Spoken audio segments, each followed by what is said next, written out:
E aí, pai? Verdade ou mentira? Pai que a pai chora? Eita, não vi firmeza aí não, hein? Chora de alegria, chora de raiva, chora de decepção, chora... Enfim, chora. Verdade? Pode não escorrer lágrimas, mas pai que é pai chora. Verdade, doutor Lázaro? Neurologicamente comprovado? Parabéns aos pais. Já foi muito bem introduzido pelo André. Pais que têm filhos que não necessariamente foi gerado por ele, podem ser pais espirituais, pais que abraçaram acompanhar jovens, crianças, pais que cuidam, pessoas que cuidam. E nesse Brasil que nós temos, há tantas mães que são mães e pais, né? Tantas avós que acabam assumindo o lugar de pai. Não lembro aonde, mas teve uma comemoração que pediram para os pais levantar e uma senhora estava quase levantando. Ela falou assim, desculpa, senhor. Falei, não, a senhora é avó, mãe, pai, a senhora é tudo. Parabéns. Nós estamos numa série aqui na igreja que é as bem-aventuranças. E a bem-aventurança de hoje é bem-aventurados os que choram. Aí eu resolvi fazer um bem bolado. Dia dos Pais com a bem-aventurança. Vamos ver no que vai dar. Mas antes eu queria trazer um assunto que tem sido bastante discutido nos últimos tempos, que é a paternidade. A sociedade, em modo geral, tem discutido a questão da paternidade. Não é só no meio evangélico. Aliás, nós cristãos deveríamos pensar mais seriamente. Se fala muito na violência masculina que tem havido, né? Um monte de notícias que a gente ouve. Mas muito é decorrente, queridos, da dificuldade que se encontrou de redefinir o papel do homem, em especial da paternidade. Quando as mulheres, justamente, vão ocupando mais espaços, e não há problema disso, nós começamos, na sociedade que nós vemos, encontrando dificuldade de redefinir que papel o homem deveria ter, e em especial dentro da paternidade. Aquele modelo do pai que sai de casa, vai ganhar dinheiro e não rela, não sabe de nada, ele deixou de ser. Porque hoje eu tenho feito muitos casamentos, os pastores estão aqui que fazem, vão perceber que quando você conversa, aquele casal que você está preparando, ele vai dizer assim, se não trabalhar os dois não dá para viver. Então, o que acontece? Já começa uma dinâmica, e não é, desculpa moças, não é crítica, mas não é incomum casais que dizem assim, ele cozinha melhor, então ele cozinha. Ou ele chega primeiro em casa do trabalho, então ele que cozinha. Ontem, numa conversa aí que a gente estava tendo, né, o senhor Rosa desengoma melhor as camisas, né? Sem demérito, mas a exigência é alta, então ele faz. Né? E nós vamos vivendo tempos que são diferentes. Não é que está errado ou está certo, não é que é assim ou deixa de ser assado. Só são tempos diferentes, mas nós não conseguimos redefinir. E olhando a palavra de Deus, nós deveríamos pensar um pouco sobre essa questão. Porque nós deveríamos ter resposta para esse mundo que nós estamos enfrentando. Aí, o ano passado, lançaram um filme que eu desejei muito assistir e não consegui assistir. Queria ter lido o livro, mas não li o livro. Mas eu queria passar um videozinho que é o trailer do filme, que vai discutir um pouquinho. Não sei quantos assistiram Meu Pai é Pop ou quantos leram o livro. Eu vi a entrevista do autor, numa entrevista até longa, num programa, numa rádio, ele trocando ideias, ele colocando, e eu falei assim, nossa, Esse papo nós deveríamos ter com os nossos homens aqui em termos de comunidade cristã, né? Dá para pôr aí, Caio, o vídeo, por favor.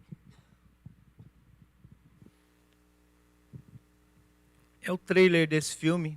E ele vai... O problema com a paternidade é que ninguém te ensina. Não tem curso, não tem prova, não tem nada. Você aprende na marra. E parece que todo mundo sabe ser pai, menos você. Prazer, meu amor. Eu vou ser o melhor pai da historiografia dos pais. Ô, papai. Ó. Agora é pra valer. Você me ajuda, faz alguma coisa, faz ela parar de chorar. Ó, no começo é assim mesmo, essa loucura nos primeiros dias. Depois piora. Então, como é que tá saindo com o pai? Amor, vou jogar com os caras, tá? Mas não vou demorar, não. Só tô precisando desanuviar um pouco. Ah, ter um pai trabalhando na licença paternidade. É, que deu pau no sistema. É, e o pau do nosso sistema, mulher? Sua vez. Para o ímpar. Eu preciso de você mais perto. Eu ajudo bastante. Você me ajuda, Tom? Você acha que sua filha precisa de ajuda? Posso dormir aqui? O que você aprontou? Como é essa coisa aí que todo mundo fala de ser um bom pai? Você tem que saber que criar filho é entender a cada dia um pouco que é sobre eles, não sobre você. Pô, onde é que começa? A gente aprende a ser pai sendo mesmo. Amadores. Somos todos amadores. Você vai ver beleza em qualquer bobagem. Fralda suja. Não. Sono. Não. Você alimentou essa criança, Tom? Claro. Não precisa do maior espaço, não precisa do melhor carro, não precisa da fralda perfeita. A criança gosta mesmo de brincar com os pais. O que precisa é que você esteja ali, presente, sendo pai de verdade, cara. Licença. É aqui que é reunião de pais e mães? Guia, certeza.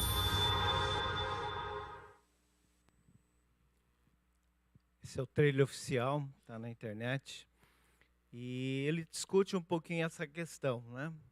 Parece que é interessante. Mas o que eu queria trazer é que essa discussão tem sido relevante hoje. E eu queria abordar um aspecto da paternidade. E achei muito legal a introdução da Aya e as colocações bem pessoais. Obrigado por repartir um pouco dessas questões mais íntimas. Mas hoje pela manhã um amigo, um ex-aluno me mandou um desses pronto que está disparando para todo mundo, aí parabeniza tal. Aí ele fala um pouquinho de uma frase que me chamou muita atenção, que o nosso Pai perfeito é o nosso Pai celestial, mas que nós possamos refletir e ser reflexo do amor, do cuidado e de quem é esse Pai para com os nossos filhos, família, amigos, pessoas com quem a gente convive. Nós temos um Pai celestial, graças a Deus. Mas eu e você, Pai, você que está aí, nós temos um desafio. Nós temos que ser reflexo do Pai celestial. Nós não temos luz própria. Nós refletimos a luz. Mas se não estivermos perto do nosso Deus, nós vamos refletir. Se o que manda na nossa vida é o nosso eu, nós vamos refletir o nosso eu. O que se manda na nossa vida são as nossas pretensões, que podem ser boas ou não, nós vamos refletir isso. E eu e você somos desafiados. E um dos aspectos que nós queremos trabalhar é essa bem-aventurança. Vamos repetir junto? Bem-aventurados os que choram, porque serão consolados. Vamos lá?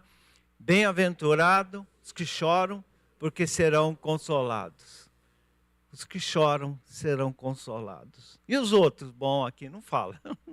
Os outros ele não fala. Epa, tem que revisar minhas coisas porque eu sou meio duro na queda. Diz a minha esposa que depois que eu fiz uma revascularização no coração, parece que desentupiram aqui, desentupiu alguma coisa aqui, que eu fiquei mais chorão. Mas às vezes, queridos, nós estamos pensando no choro de ser chorão, de carregar lencinho, né? Às vezes a gente pensa nessa direção. Mas essa bem-aventurança, bem-aventurados os que choram porque serão consolados, depois eu vou fazer uma ponte com os pais e mostrar alguns exemplos bíblicos do que eu estou querendo colocar. E aí, ó, meu amigo André já deu uma deixa assim, ó, só rolou a bola para mim bater para dentro do gol, já preparou toda a jogada aí para o time, né, André? Chorar não quer dizer, dentro desse mandamento, ficar triste, com um semblante de piedade ou uma máscara de misericórdia, ou coitadinho de mim, ó coitado. Também não está se referindo aos que choram a perda de um ente querido, o que não é errado. O choro que está sendo colocado aqui, ele tem um sentido de lamentação, de reconhecimento de um estado que nós temos. E ele está conectado, as bem-aventuranças nós vamos estudando, você vai perceber que ela tem conexão uma com a outra. E aí, quem prestou atenção na mensagem passada, você estava presente ou você assistiu, foi o quem? Bem-aventurados? Hã? Pastora! Bem-aventurados? Pobres de espírito. Ufa, escutei um dizer aí. John estava do meu lado, estava prestando atenção. Os pobres de espírito, aqueles que reconhecem sua inteira pobreza, sua incapacidade de reivindicar alguma coisa diante de Deus, que reconhecem sua total incapacidade, a sua pobreza. Por isso ele chora. Quando nós nos deparamos com a nossa incapacidade, com a nossa pecaminosidade, com a nossa natureza humana, então nós vamos chorar. Quando nós conseguimos olhar e ver não somente os erros que os outros cometem, mas ver o coração carente e necessitado de alguma coisa, e para nós é Deus. Então nós começamos a chorar. Esses, diz a Bíblia, serão consolados. Aqueles que reconhecem, que percebem que existe uma necessidade, que falta alguma coisa. Não é aquele, não, cara, eu sou mais ou menos, né? Até que eu não sou ruim, não. Se fizer um ranking aí, eu não estou nos top 10 pior, não. Eu estou mais ou menos, hein? Enquanto nós acharmos que em nós há alguma coisa aqui, ó, eu mais ou menos, né? Modéstia à parte, mas nesse negócio eu mando bem, né? Modéstia à parte, nesse vídeo aí, ó, quem quiser aulinha de botar fralda, você pode achar.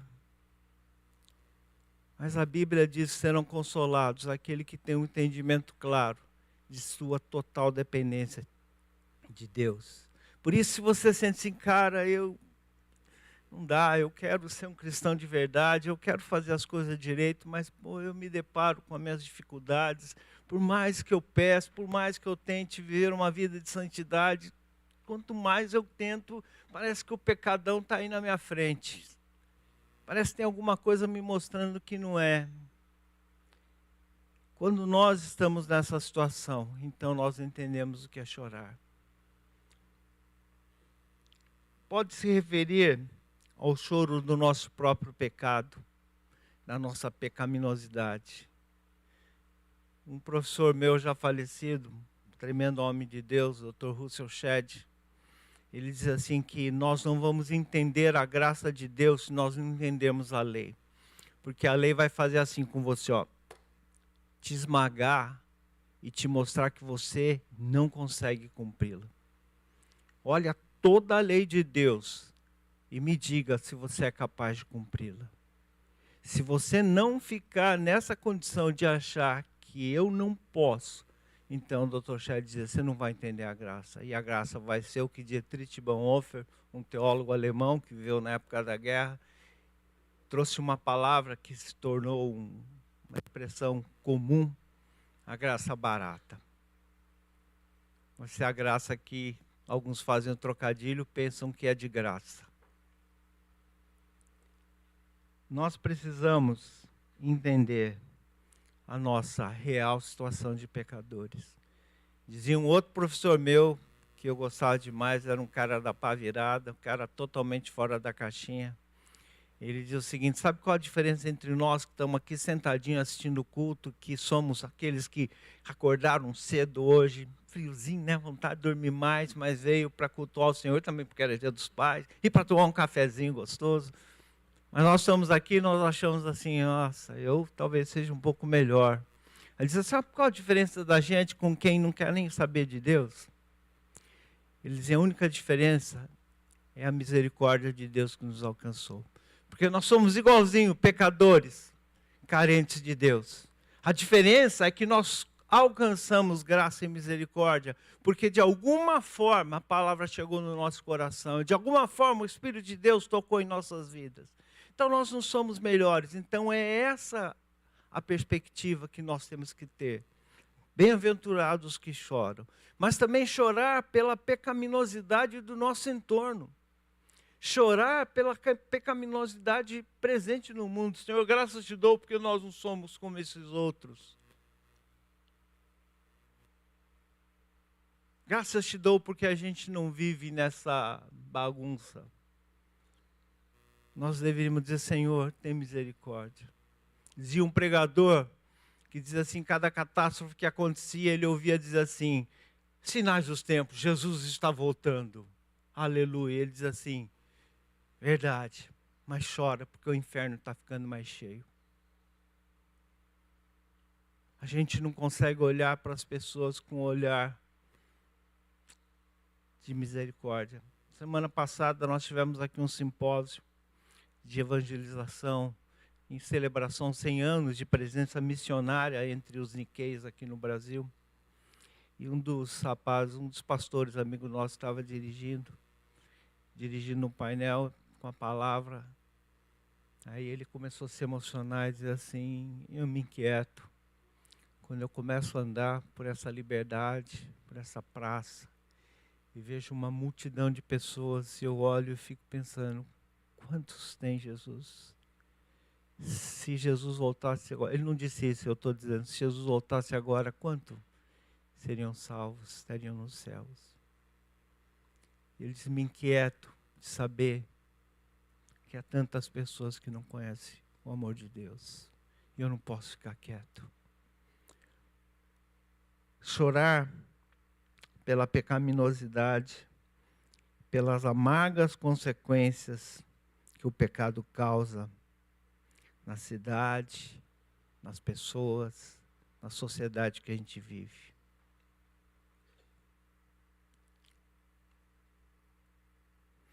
As pessoas que reconhecem o seu estado de ser pobre de espírito choram porque se depara com o seu próprio limite. Quando Paulo entra naquele discurso difícil da gente entender, em Romanos capítulo 7, em que ele começa a fazer um diálogo, o bem que eu quero eu não consigo fazer, o mal que eu não quero eu faço, e ele entra num diálogo, parece desesperado consigo mesmo.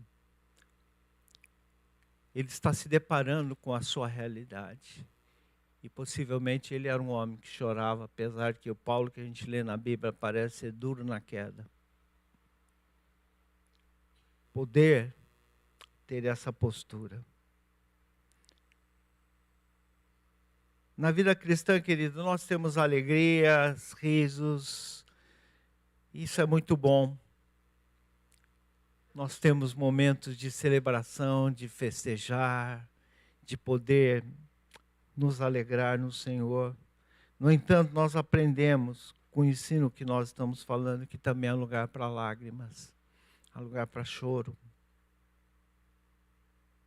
Nós temos vivido, segundo John Stott diz no seu comentário, a mensagem do Sermão do Monte, nós temos vivido o perigo de exagerar a graça e fazer pouco do pecado, deixando de experimentar suficientemente a tristeza segundo Deus no arrependimento cristão.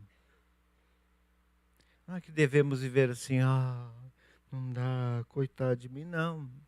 Não é isso. Quando eu e você entendemos isso, então nós seremos consolados, nós vamos experimentar de fato e de verdade o que é a graça de Deus. E na nossa brincadeirinha com o nosso querido pastor Saito, né? Graças a Deus. E é verdade, é graças a Deus. A Bíblia é repleta de exemplos de personagens que choraram. Davi, quando foi confrontado pelo seu pecado com Batseba, ele confessa, ele se dobra diante de Deus. Isaías, quando no capítulo 6 é chamado para a grande obra, ele contempla a glória do Senhor, ele diz, ai de mim. Ele se dobra. O filho pródigo, que volta ao pai, chorando. Pedro, que negou Jesus, diz a Bíblia, que na terceira vez ele chorou. Jesus, olhando aquelas cidades onde foi tantas vezes pregado e o poder de Deus se manifestou. E eram lugares difíceis, diz a Bíblia, e Jesus chorou. Mas hoje eu queria fazer uma ponte. Pai que é pai, chora. Em que direção pai que é pai chora? Eu queria trazer um pouco desse aspecto, dessa perspectiva para nós pais. E entender que nós devemos aprender a chorar. Será que, pai, você chora ao ver o mundo em que seus filhos estão crescendo e eles vão ter que enfrentar? Eu falo brincando, quando eu era moleque, eu voltava da escola, na hora que eu chegava, nem mochila direito tinha, nem sei o que era que a gente usava para carregar, nem livro, caderno tinha direito, era um caderno, né? Nem sei se tinha livro direito, sei que eu chegava e chutava para um canto, tirava o conga, porque não tinha tênis naquela época, conga para um lado, conga para o outro, pegava o chinelo, e às vezes nem chinelo, ia para a rua brincar descalço. Falava brincando que minha sola do pé era tão dura que o prego entortava. Né? E aí, a hora que tinha que vir embora, a mãe saía correndo. Na hora que encontrava a gente na rua, pegava pela orelha. Vem, moleque! Hoje, o cara tem que ter inglês comum, tem internet, tem um monte de coisa e tal. A gente só queria correr, chutar bola e... Hoje tem game, tem internet, tem... PS não sei o que, tem não sei o que lá, e tem tanta coisa. Né? É mais difícil ser jovem hoje. E o mundo, quando era moleque, tecer alguns comentários era maneira de ofender o outro. Hoje, se você tecer alguns comentários, você está fazendo bullying, ou você pode ir preso por fazer alguma perseguição. Né? O mundo que os nossos filhos estão crescendo e vão viver, pais, é difícil. Será que nós choramos no sentido de nos derramar diante de Deus? Bom, vamos ver algumas pontes que nós podemos fazer.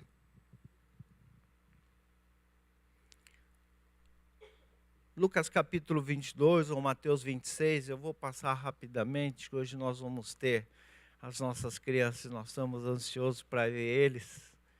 Mas fala que Pedro chorou amargamente quando ele se deparou com o fato de que aquilo que Jesus alertou ocorreu. Pedro percebeu.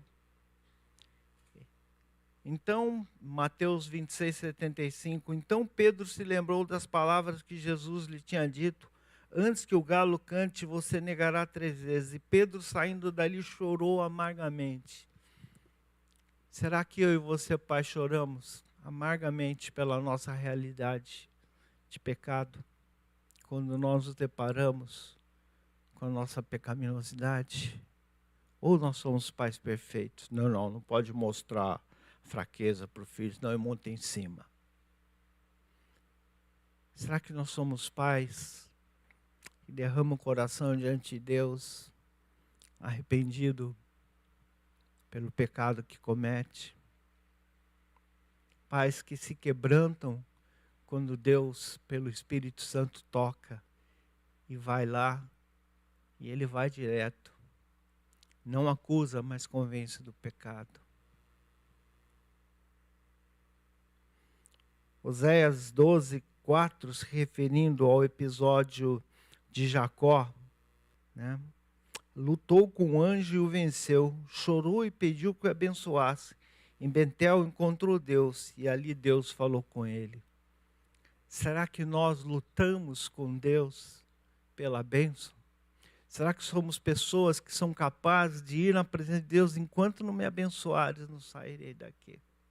Será que nós somos pessoas que podemos estar indo na presença de Deus e nos quebrantando, dobrando o joelho, clamando e lutando com Deus e chorando para ser abençoado, para encontrar a bênção? Eu comentei já numa das pregações, no Encontro da Quarta Região, ali o Marcos e a Leico que estiveram juntos. Foi bacana, né? E eu vi tanta gente se quebrantando, dobrando o joelho, chorando. Jovens, adolescentes, adultos, pais, mas buscando a bênção de Deus. Deus, eu preciso, tu me abençoes. E às vezes nós oramos aquela oração que a gente fazia esquete no acampamento, né? A oração de Joãozinho, vai deitar, Senhor, abençoe, depois de manhã, hora que acorda, em nome de Jesus, amém. Às vezes a gente, Deus, o Senhor sabe de tudo, então está tudo certo, né? Senhor, o Senhor sabe tudo que aconteceu hoje, onde eu pisei na bola, onde eu acertei, então tá. O Senhor sabe, né? O Senhor já sabe. Ou nós estamos como Jacó, agarrou ali no Val do Jaboque, tu me abençoares, não solto. E ali ele viu Deus face a face e foi transformado. Sua vida foi transformada. Saiu de lá um outro homem. E às vezes nós, pais, precisamos aprender a chorar este choro. O choro de se dobrar diante de Deus e dizer, eu quero a bênção sobre a minha família, sobre a minha casa, sobre a minha vida. Isso é o cabeça da sua casa. Não é o que manda, o que pode tudo. Esse é o que lidera espiritualmente o seu lar.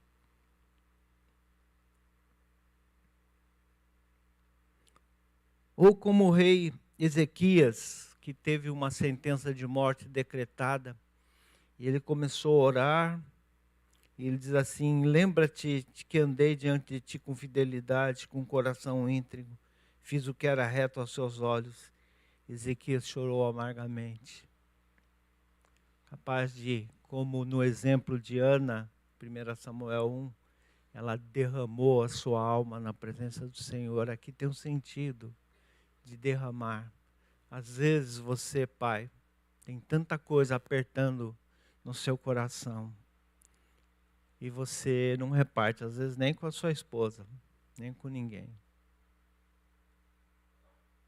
Nós temos um grupo nós chamamos de pastoreio mútuo. Pastores precisam ser pastoreados também. Então nós temos um grupo que nós chamamos pastoreio mútuo, um pastoreia o outro. Aí, quando é tudo junto, as mulheres reclamam. Porque diz que o homem só fala de negócio de pastor é igreja. E as mulheres querem falar de como se sentem, das coisas que estão... Elas falam, separa, porque aí vocês conversam, o que vocês quiserem, nós conversamos. E nós temos tentado, eu tenho tentado convencer meus colegas e eu me vigiar para mim aprender a abrir meu coração e repartir aquilo que me amargura, aquilo que pesa no meu coração, as dores que eu sinto, as alegrias que eu tenho. Às vezes nós somos forjados de um jeito que muitos preferem um happy hour e desafogar no caneco, e depois começa a falar besteira. ou falar o que deveria falar em momentos mais apropriados. Será que nós temos aprendido a chorar amargamente por aquilo que vai no nosso coração, pais? E por último, o pai do filho pródigo, que na parábola tipifica o nosso Pai Celestial. Eu dou aula de pregação, envolve um pouquinho de interpretação bíblica. Eu digo para os meus alunos que as parábolas são tão reais, precisam ser algo tão comum nos dias que ela acontecia, que não pode ser algo imaginado e dizer assim, isso aqui nunca dá para acontecer. Não, essa história possivelmente era comum naqueles dias. O bom samaritano, alguém ir de Jerusalém, de Jericó para Jerusalém, era um caminho perigoso, devia ser comum acontecer assaltos. Então as parábolas, a ovelha perdida, alguma se desviar e o pastor ir atrás, devia ser uma cena do cotidiano deles. Então parábolas, apesar de não ser um fato, uma história verídica, elas precisam ter um quê de próprio de ser real. Então aqui, apesar de ser uma parábola, ela se encaixa provavelmente com narrativa sem nomes. Possivelmente haveriam muitas histórias de pais desse tipo, e muitos filhos pródigos, e muitos irmãos mais velhos. Tanto que nós nos identificamos e nós vemos isso na realidade que nós vivemos. Então, apesar de ser uma parábola, ela tem um quê de narrativa e de realismo que é muito elevado. Então, aqui, apesar do pai da parábola tipificar o nosso Deus que está pronto para nos acolher, ele tipifica, assim, o pai. E aqui há duas atitudes tremendas que mostram esse pai, que não diz o texto que ele chorou, mas ele chorava. Primeiro é o texto que o André comentou, quando esse filho volta para casa, em capítulo 15 de Lucas, verso 20, então voltou para a casa de seu pai. Quando ele ainda estava longe, seu pai o viu, cheio de compaixão, correu para o filho, e o abraçou e o beijou. O que aquele pai estava fazendo ali? Sei lá é parábola, então o cara quis dar uma enfeitada, ele estava ali.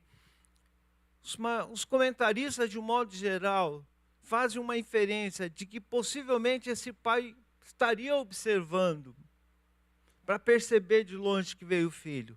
Ele estava mal vestido, não sei se estava com barba para fazer, estava totalmente desfigurado em relação ao que ele era, mas aquele pai o identificou, porque possivelmente aquele pai procurava, aguardava, desejava o retorno daquele filho.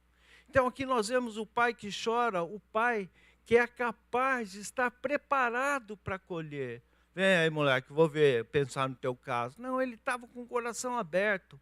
Ele era um pai que alargou o seu coração, ele chorava nesse sentido. Ele ansiava por ter aquele filho de volta.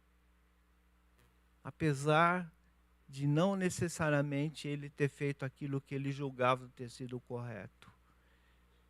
Apesar dele não aprovar a atitude do filho e da atitude do filho ser altamente recriminável. Aquele pai, ele era cheio de compaixão, como o André comentou. E pai que pai chora, porque tem compaixão no coração. Se você só tiver vara e reio, não vai dar certo, não.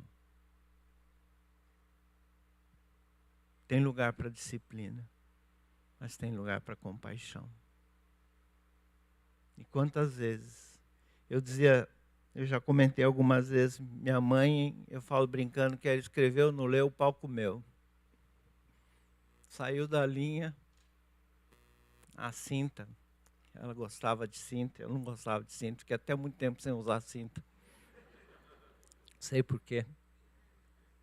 Mas meu pai não tocava na gente. Quando ele usava o chinelo, porque o bicho ficou feio. Mas ele punha, eu lembro direitinho a cena, assim, o sofá de casa. Ele punha sentar naquela poltrona de um lugar, botava qualquer coisa na cadeira na frente e me sentava na minha frente. E começava a fazer pergunta. Menina, eu queria apanhar. Era melhor apanhar. Coração. E da mãe também. Não era descarga de raiva, nada. Mas, pai, seu coração é cheio de compaixão? Se não tem, hoje é dia de você pedir. E nós somos reflexo da compaixão que o Pai Celestial tem por nós. Se nós não conhecemos esse Deus, nós vamos ser o que nós somos. Mas a coisa continua. E vem o irmão mais velho e o bicho pega. Pô, pai, eu estou aqui, trabalho direto. E o senhor não me dá nenhuma festinha. E aí vem esse safado sem vergonha. Torrou sua grana. Vem fedido, mulherengo. E você dá um boi cevado para ele. Faz essa festança. Aí o pai, de novo, diz assim no 32, mas tínhamos que comemorar esse dia feliz, pois seu irmão estava morto e voltou à vida. Estava perdido e foi achado. Pai, de novo. Ele podia falar assim, moleque, se põe no seu lugar. A grana é minha. O boi é meu. Você acabou de dizer. Fica quieto. Eu faço o que eu quero. Tá achando que você é o quê? Vai peitar o seu pai também? Que é a sua parte? Mas o que esse pai faz? A mesma compaixão que estava lá pelo safado que gastou tudo, estava com aquele outro que tinha tudo, mas não entendia. E ele olha para aquele filho, estava perdido, a gente não sabia dele, mas agora ele voltou. E a gente tem que se alegrar com isso. De novo, ele demonstra compaixão para aquele irmão que não entendeu a situação. Pai que é pai, chora porque tem compaixão no coração. 3 exemplos aqui que nós comentamos. Pedro chorou pelo seu pecado. 3 são 4. Jacó, que lutou para ser abençoado. Ezequias, que derramou a angústia do seu coração. E esse pai, cheio de compaixão. Pai que é pai, chora. Se você, pai, não tem chorado, então essa manhã, eu convido você a abrir o seu coração e pedir que o amor de Deus seja derramado no seu coração. E a Bíblia diz que isso vem para um encontro pessoal que nós podemos ter com o Senhor Jesus. Eu já aceitei Jesus, mas está faltando alguma coisa. Então você precisa para Ele derramar desse amor. Se você, pai ou qualquer um de nós, diz assim, mas eu não experimentei isso. Meu pai não tinha compaixão, não. Meu pai não estava preocupado com nada. Nós temos o Pai Celestial. E nós podemos ir até Ele. E lá no Salmo 103, que nós colocamos na chamada desse culto, nos avisos, como um pai se compadece do seu filho, assim o Senhor se compadece de nós. Se você não tem experimentado isso, não pôde experimentar, e às vezes o pai não está mais aqui. Então eu queria te convidar a você a ir até a presença de Deus e pedir, Tu és o meu Pai Celestial. Derrama dessa compaixão sobre a minha vida. Eu preciso. Se você, pai, tem percebido que tem falhado, procura os seus filhos. Abre o seu coração e acerta a sua relação com eles. Amém? Vamos orar?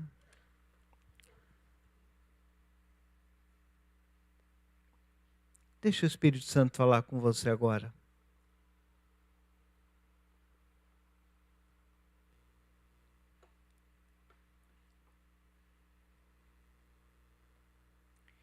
Essa parábola do filho pródigo não é um filho que vem correndo na direção do pai. Diz o texto, e Quando o pai viu ele de longe, cheio de compaixão, correu para o filho, o abraçou e beijou. Essa manhã o Senhor te convida, pai, a você ser pai que chora, a você correr na direção. Não espere, se meu filho vier até mim, eu vou considerar, não. É tempo de você correr até seu filho.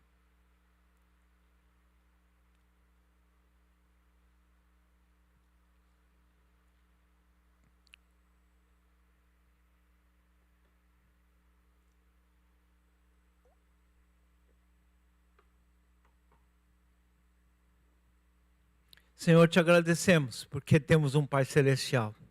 E por termos um Pai Celestial, nós podemos experimentar a bênção que é a reconciliação. A bênção de sermos restaurados na nossa relação.